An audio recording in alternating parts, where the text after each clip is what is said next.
નમસ્કાર દર્શક મિત્રો, એડી ન્યૂઝમાં આપનું હાર્દિક સ્વાગત છે। હું છું આપની સાથે આરડી વાઘેલા। જોઈએ આજના મુખ્ય સમાચાર। અંકલેશ્વરની ડેક ઇન્ડિયા કંપનીમાંથી ₹6.51 લાખના મશીનરીના સામાનની થયેલી ચોરીના ગુનામાં સિક્યુરિટી ગાર્ડની ધરપકડ। અંકલેશ્વર જીઆઈડીસીમાં આવેલ ડેક ઇન્ડિયા કંપનીમાં ₹6.51 લાખના મશીનરીના સામાનની થયેલી ચોરીના ગુનામાં કંપનીના સિક્યુરિટી ગાર્ડની પોલીસે ધરપકડ કરી વધુ તપાસ હાથ ધરી છે।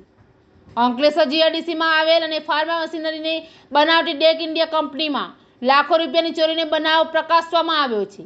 આ અંગે કંપનીના HR Asif Shaikh GIDC police મથકે ફરિયાદ નોંધાવી છે, જેમાં જણાવ્યા અનુસાર કંપનીમાં મટીરિયલ્સની યુનિટમાં રાત્રિ ગાર્ડ તરીકે ફરજ બજાવતા માર્કંડેય અવધેશ મૌર્ય અને અન્ય 3 ઇસમો સાથે મળીને ચોરીને અંજામ આપ્યો હતો। સિક્યુરિટી ગાર્ડ પ્રોડક્શન એરિયાના શટરનું લોક ખોલી અંદરથી મશીનરીનો ₹6,51,000ના સામાનની ચોરી કરી ફરાર થઈ ગયા હતા। કંપનીમાં સિક્યુરિટી ગાર્ડ તરીકે ચોરીના ગુનાને અંજામ આપતા જીઆઈડીસી પોલીસે તપાસ શરૂ કરતા મૂળ યુપી અને હાલ જીઆઈડીસીમાં RBL કોલોનીમાં રહેતા સિક્યુરિટી ગાર્ડ માર્કંડેય મૌર્યની ધરપકડ કરી વધુ તપાસ હાથ ધરી છે।